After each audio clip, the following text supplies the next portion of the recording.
Chronique des 7 couronnes. La jeunesse de Balon le Brave, le prince du printemps.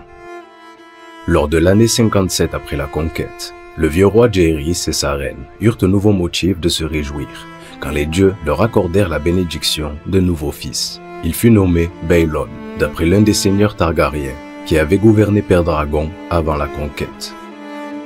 Plus petit que son frère Aemon, le nouveau nourrisson était, cependant, bien plus bruyant et plus vigoureux. 2 jours à peine avant sa naissance, les corbeaux blancs s'étaient envolés de la citadelle pour annoncer l'arrivée du printemps.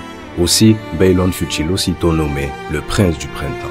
Lorsque naquit son frère, le prince Aemon avait 2 ans, la princesse Daenerys 4. Tous deux ne se ressemblaient guère. La princesse était une enfant vive et rieuse qui bondissait à travers le donjon rouge jour et nuit, volant partout sur un dragon manche à balai qui était devenu son jouet favori. Le prince Aemon, quant à lui, était un garçon très sérieux, prudent, soigneux et obéissant. Bien qu'il ne sût pas encore lire, il adorait qu'on lui fasse la lecture et on entendait souvent la reine Alysanne, dans un rire, déclarer que son premier mot avait été « Pourquoi ?» Pendant leur croissance, le grand maître Bénifer observa les enfants de près. Les blessures laissées par l'antagonisme entre Aenys et Maegor, les fils du conquérant, restaient encore fraîches à l'esprit de nombre de seigneurs bien plus âgés. Et Bénifer s'inquiétait que ces 2 garçons ne se tournent l'un contre l'autre de la même façon, plongeant le royaume dans un nouveau bain de sang. Il n'avait pas besoin de se faire de soucis, à l'exception sans doute de jumeaux. Aucun frère ne fut aussi proche que les fils de Jaehaerys Targaryen. Dès qu'il fut assez grand pour marcher, Balon commença à suivre son frère Aemon partout et fit de son mieux pour l'imiter en tout ce qu'il faisait. Le jour où Aemon reçut sa première épée de bois pour commencer son entraînement aux armes, Balon fut jugé bien trop jeune pour se joindre à lui. Mais cela ne l'arrêta pas. Il se fabriqua sa propre épée avec un bout de bois et se précipita quand même dans la cour, tapant à grands coups sur son frère, faisant s'écrouler de rire leur maître d'armes. Par la suite, Balon alla partout avec son épée bâton, même au lit, au désespoir de sa mère et de ses servantes. Dans les premiers temps, le prince Aemon fut intimidé par les dragons, observa Bénifer, mais non point Balon, qui, dit-on, tapa Balerion sur le museau la première fois qu'il entra dans Fosse Dragon. Celui-là, soit c'est un brave, soit c'est un fou, commenta le vieux Sam de la garde royale. Et, de ce jour, le prince du printemps fut également appelé Balon le Brave. Les jeunes princes aimaient leur sœur à la folie, la chose était évidente, et Daenerys adorait les garçons, en particulier pour leur dire quoi faire. Cependant, le grand maître Bénifer nota autre chose. Le vieux roi Jaehaerys aimait ses 3 enfants farouchement, mais du moment où naquit Aemon, il commença à en parler comme de son héritier, à l'agacement de la reine Alysanne. Daenerys est plus âgée, rappelait-elle à sa grâce, et elle est la première en ligne de succession. Elle devrait être reine. Le roi ne la contredisait jamais, sinon pour dire « elle sera reine » quand Aemon et elle se marieront. Ils régneront ensemble tout comme nous. Mais Bénifer voyait bien que les paroles du roi ne plaisaient pas à la reine, ainsi qu'il le nota dans ses lettres. Plusieurs cycles de lune plus tard, alors que s'achevait la 58e année après la conquête d'Aegon, le roi Jaehaerys allait célébrer le 10e anniversaire de son couronnement.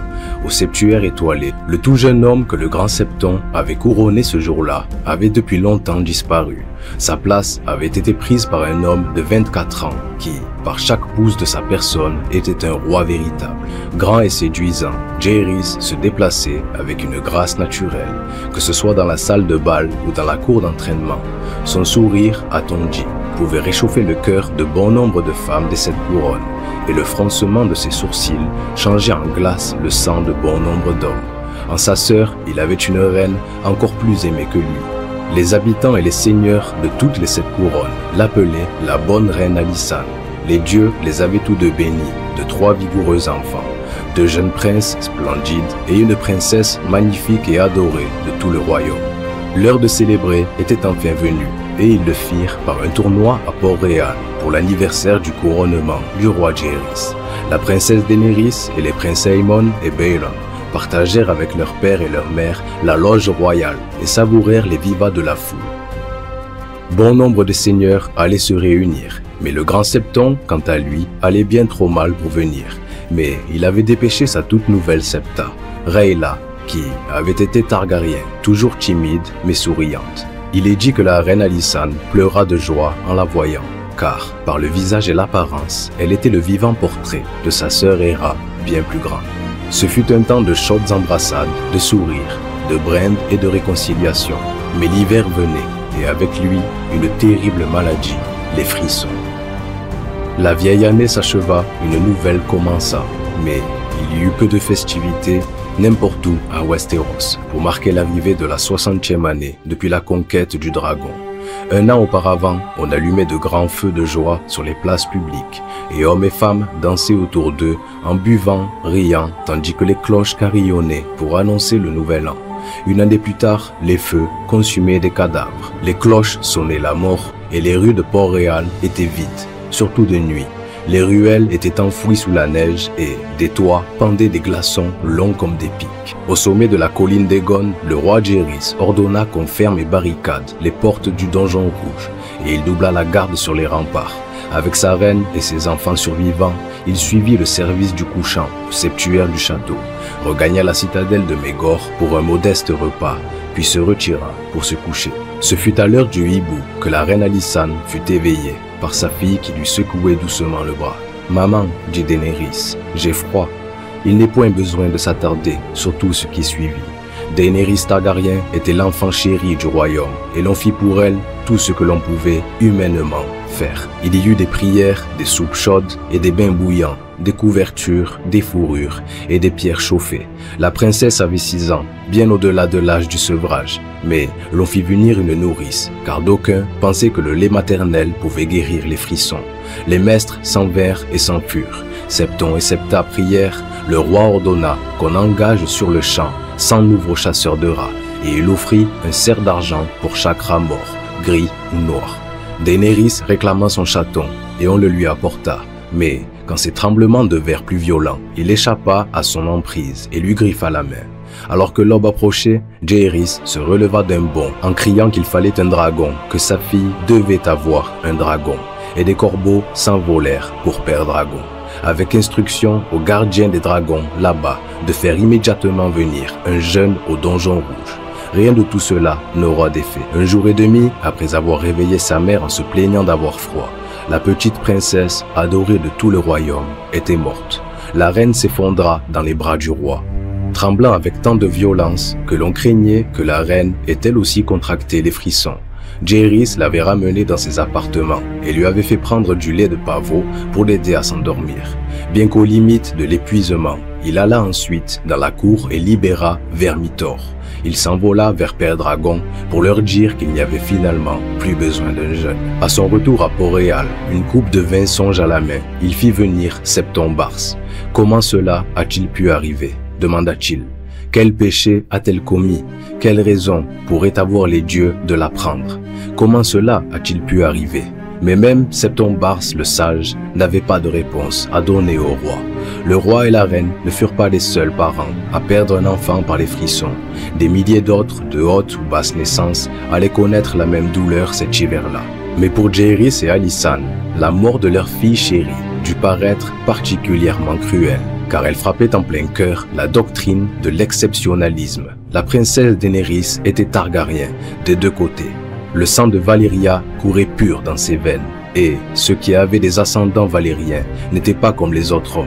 Les Targaryens avaient les yeux mauves, les cheveux d'or et d'argent, et régnaient sur le ciel par leurs dragons.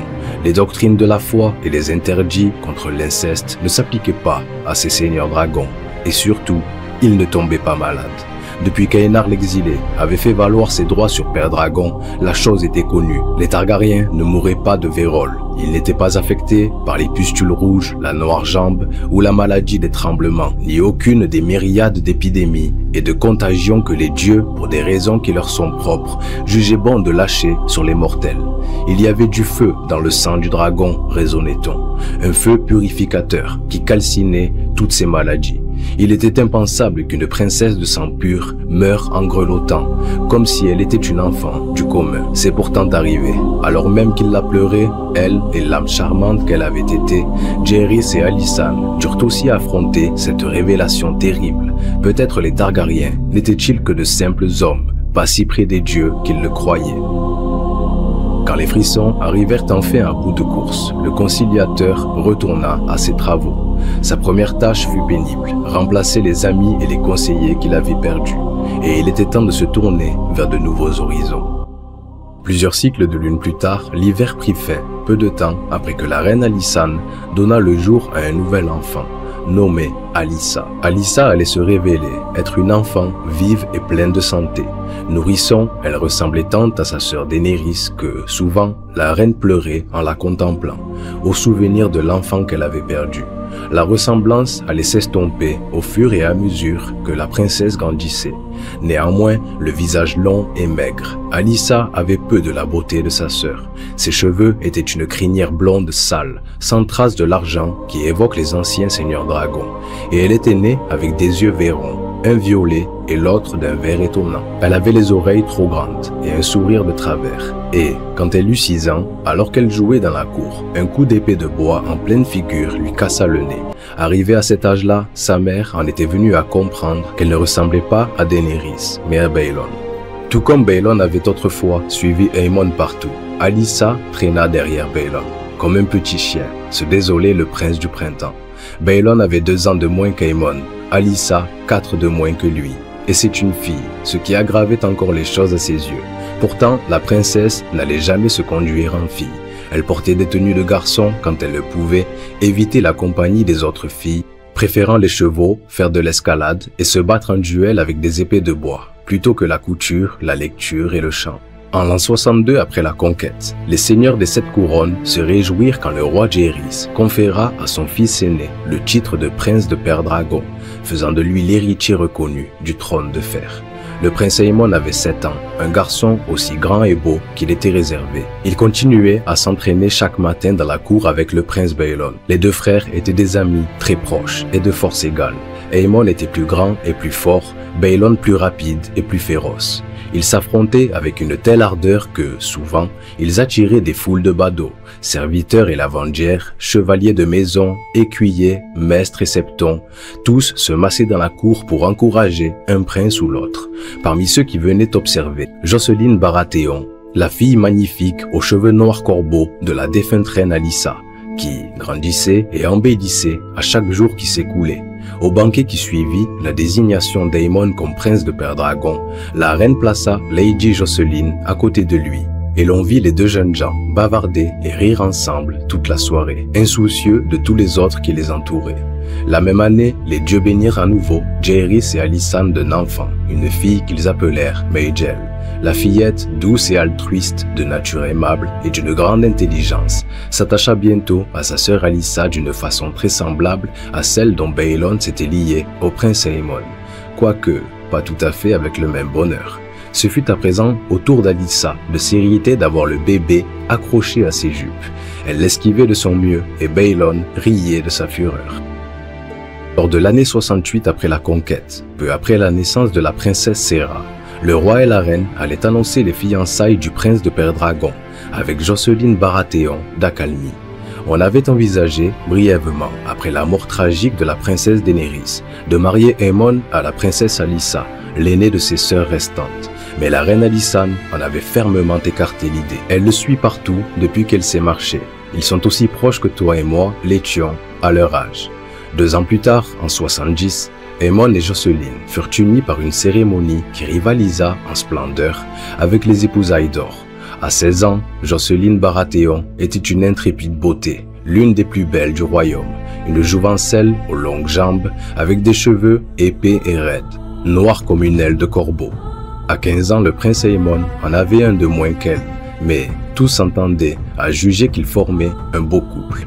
Un pouce en dessous de 6 pieds, Jocelyn aurait dominé la plupart des seigneurs de Westeros, mais le prince de Père Dragon l'a dépassé de 3 pouces. Voici devant nous l'avenir du royaume, commenta Sir Gilles Morigène de la garde royale, en les voyant côte à côte tous les deux, la dame sombre et le prince pâle. En 72 après la conquête, se déroula à Sombreval un tournoi en l'honneur du mariage du jeune lord de Sombrelin à l'une des filles de Théomore Manderly. Les 2 jeunes princes y assistèrent avec leur sœur Alyssa, et ils allaient participer à la mêlée des écuyers. Le prince de Pendragon en émergea vainqueur, en partie en martelant son frère jusqu'à le réduire à merci. Plus tard, le prince de Pendragon allait se distinguer sur les lices et reçut ses éperons de chevalier en reconnaissance de son talent. Il avait 17 ans. Ayant accédé à la dignité de chevalier, le prince ne perdit pas de temps pour devenir également dragonnier, s'élançant dans le ciel pour la première fois peu après son retour à Port-Réal. Sa monture était rouge sang, nommé Caraxès, le plus féroce de tous les jeunes dragons de Fosse Dragon. Les gardiens des dragons, qui connaissaient mieux que quiconque les habitants de la fosse, l'appelaient le sanguinaire. N'importe où allait le prince Aemon, quoi qu'il fasse, le prince Baelon n'était jamais loin derrière, ainsi que les plaisantins de la cour en faisaient souvent la remarque. La vérité de la chose fut prouvée en 73, quand Baelon le Brave entra après son frère en chevalerie. Aemon avait gagné ses éperons à 17 ans. Aussi, Baelon dut-il faire de même à 16. Traversant le Bif jusqu'à Vieux-Rouvre, où Lord du Rouvre célébrait la naissance de l'un de ses fils par 7 journées de joute.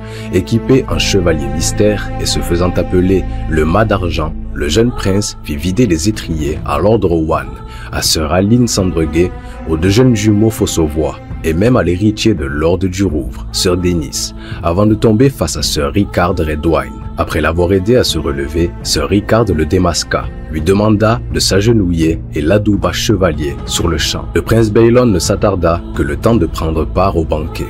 Ce soir-là, avant de rentrer au galop à Port-Réal, afin d'achever sa quête et de devenir un dragonnier. Jamais homme à se laisser surpasser. Il avait depuis longtemps choisi la bête qu'il souhaitait monter et il la revendiqua. Sans dragonnier depuis la mort de la reine douairière Visenya. 29 ans plus tôt, la grande dragonne Vagar déploya ses immenses ailes et s'élança à nouveau dans les cieux, emportant le prince du printemps à travers la baie de la Nera jusqu'à Pendragon pour faire une surprise à son frère Aemon et Caraxès. Sourire, le prince Baelon n'avait jamais cessé de le faire depuis son mariage. À nouveau, le temps allait défiler et Baelon et Alyssa allaient devenir inséparables. Et le prince Baelon ne cessera jamais de sourire depuis son mariage avec sa sœur. Quand ils n'étaient pas en vol, Baelon et Alyssa passaient toutes leurs heures ensemble, le plus souvent dans leur chambre à coucher. Le prince Baelon était un ardiluron, car l'on entendit ces mêmes cris de plaisir qui avaient résonné à travers les couloirs du donjon rouge la nuit de leur coucher, en bien d'autres nuits au cours des années qui suivirent. Et, assez vite, le résultat tant espéré apparut. Et Alyssa Targaryen s'arrondit d'un enfant. En 77 après la conquête, elle donna à son prince un fils, qu'ils nommèrent Viserys. Septombars allait décrire le garçon comme un enfant dodu et agréable, qui riait plus que n'importe quel autre bébé qu'il n'ait jamais vu. Et, contre tous les avis, sa mère Alyssa allait l'embarquer avec lui sur Méléis, alors qu'il n'avait seulement 9 jours. L'héritier du trône de fer, Aemon, atteignit son 26e anniversaire en l'an 81 et il s'était montré plus que compétent tant dans la guerre que dans la paix. En tant qu'héritier présomptif du trône de fer, on jugea opportun qu'il joue un plus grand rôle dans le gouvernement du royaume en tant que membre du conseil restreint. En conséquence, le roi Jaehaerys nomma le prince justicier et maître des lois. « Je te laisse faire les lois, mon frère », commenta le prince Baelon, tout en buvant à la nomination du prince Aemon. « Je préfère largement faire des fils. » Et ce fut précisément ce à quoi il s'employa, car, plus tard cette même année, la princesse Alyssa donna à son prince du printemps un 2e fils, qui allait marquer l'histoire de Westeros à jamais. Ce 2e fils reçut le nom de Daemon. Toujours irrépressible, sa mère emporta le nourrisson dans les airs sur Méléis, moins d'une demi-lune après sa naissance, tout comme elle l'avait fait pour son frère Viserys.